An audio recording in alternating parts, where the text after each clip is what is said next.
The first for me is our professional practice.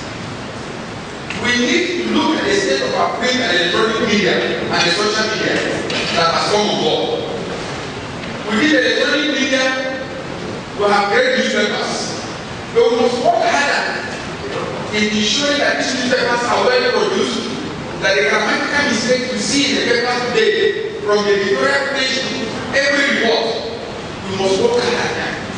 In secondary school, we are told when you read something in the newspaper, that is the correct English. There is nothing, in fact, it was like a Bible. Today, we have a situation in which there are too many slips and careless mistakes in our newspapers, in our schools. We need to work harder at this. Because as professionals, like doctors, like lawyers, what we do must be of taste, must be truthful, must be balanced. And must give everybody the opportunity to hear his side before you come to conclusion.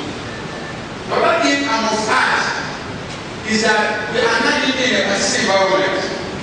The media have a duty to give everybody a voice and yet be very truthful and balanced so that society will be properly guided and guided in the actions that they take. Let me also remind us of our responsibility to national security. Every nation in the circumstances we find ourselves must of necessity expect that the media will align with public view. And therefore, I still call on the media today, in spite of the great job you are doing, that we are living under special circumstances. We will have a duty therefore to cooperate with the government, with public view, and ensure that anything that threatens the security and peace of our country is exposed. So that this nation will continue to give us liberty, so that democracy will continue to endure. The press must align with those who are fighting for peace, fighting for public order, because without it, no society grows. I also want to call on us all to return back to the issue of an ombudsman that is acceptable and that will guide our practice. Because without it, we will go astray. And if we do go astray, the consequences will be very damaging to the profession and our society. So I congratulate all of us and the media in this country and around the world on this special day. Having said this is a day also where my colleagues have come in the furtherance of our promise to tell Nigerians what we have been doing in the administration of President Goodluck. We have held several episodes here already. Today, we have brought ministers that are managing the financial sector of our economy. We have before us here the Minister of Trade and Investment, Mr. Olusegun Aganda. Aganda has been an international technocrat.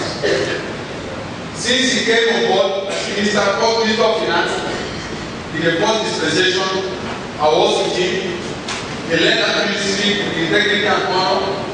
And in the course of the crisis, the global crisis that started with the market crisis in the United States and the collapse of global financial institutions, Dr. Aganda held out. And Nigeria, unlike several countries, including countries in Europe like Greece, held out without worrying a goal, and our economy was stabilized. We overcame that crisis without anything else. We must not take these things for granted. It shows that if you have the right people in the right places, you are likely to overcome the greatest of difficulties. He has proved his method. Today the president has given him the confidence to run investment, trade and investment. A key sector without which the Nigerian economy cannot be on a sustainable path of growth. He has been around the world capitals, bringing investment to Nigeria. He has been in council from time to time about the results of his trips to several parts of the world. He's also managing the trade sector within Nigeria to make the environment conducive for domestic and foreign investments. I can tell you that in spite of the challenges we face as a government, we have a lot of people coming into Nigeria to invest. When I was in London 2 months ago, I saw Nigeria that were asking questions. Some people want to see that everything is already made before we come into Nigeria. And those are colleagues in the diaspora. Definitely every Nigerian can go there. seen Asians, I've seen Chinese, I've seen Europeans jumping over themselves to come and invest in the Nigerian economy. So sometimes when we're looking out there in the wilderness, it's right there in your own bedroom. I think it's important for Nigerians to know that in the world today, the economy of Nigeria is the fastest growing for South Africa, and is the economy with the most vibrant population that can support demand. And therefore, every investor that is truly looking at the market of the future, Nigeria is ultimately the destination. So Mr. Ghana will be telling us the results that we are getting in the investment sector, including the policies that government has put in place to make the environment attractive for those at home and abroad that wish to invest in Africa's fastest growing economy. The Minister of Finance, Dr. Ngozi Okonjo-Iweala, is on her way. She's not here now, but as you do know, she's a global citizen. She's a global icon. She's an international wizard. And that is why the whole world wanted her to be the World Bank president. She is the best president the World Bank has seen. And she prefers to come. Let me say that when she first joined the government here, during the Obasanjo administration, the men were shocked that within a period of 2 years, she took Nigeria working under President Obasanjo out of the death trap. What she did for this country is a historic man, a man that the women of Nigeria and everyone in Nigeria will be proud of. Today we celebrate her because she is really working at the money economy, coordinating all the sectors, working day and night. In fact, she's not here now because she's out on another seminar trying to give an address, after which she will come. But seated here is my brother, Dr. Ngama, who is Minister of Finance, himself an expert, a scholar, and a net number, a banker.